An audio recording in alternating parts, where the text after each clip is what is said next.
Hi friends, మనం ఇప్పుడైతే అరుణాచలం టెంపుల్కి అయితే వచ్చాము. అరుణాచలం టెంపుల్కి చాలా దగ్గరలోనే ఉన్నాము. అది కూడా చూడు, గాలిగోపురం అయితే కనపడుతుంది. చాలా క్లియర్గా దూరం నుంచి కూడా చాలా ఎత్తుగా అయితే కనబడుతుంది. టెంపుల్కి మనం దగ్గరికి ఎంట్రన్స్ అవుతున్నాము. ఇక్కడ పార్కింగ్ కూడా టెంపుల్కి దగ్గరలోనే ఉంటుంది. టెంపుల్కి చాలా అంటే చాలా ఇదో గాలిగోపురం అనమాట. మొత్తం 4 సైడ్స్ కూడా ఇలాగే ఉంటాయి. గుడి అయితే చాలా పెద్దది. పార్కింగ్ చూసారా, కొంచెం కూడా ఖాళీ లేకుండా ఉంది. ఇప్పుడు మనం పార్కింగ్ ఎత్తుక్కోవాలన్నమాట.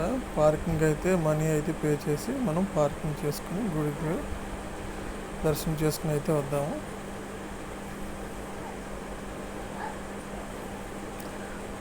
తిరుపతి నుంచి అయితే 2 hours అయితే జర్నీ అయితే ఉంటుంది ఇక్కడ అరుణాచలం. మనం అయితే పార్కింగ్ కోసం అయితే కొంచెం ముందుకు వెళ్ళి ట్రై చేద్దాం. చూడండి, గాలిగోపురం కూడా చాలా ఎత్తుగా ఉంది.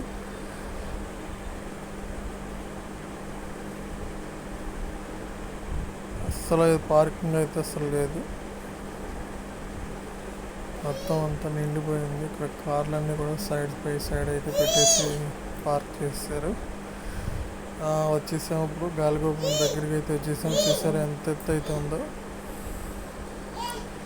ఇక్కడ కన్స్ట్రక్షన్ కూడా చేస్తున్నట్టున్నారు, రీమోడలింగ్ లాగా.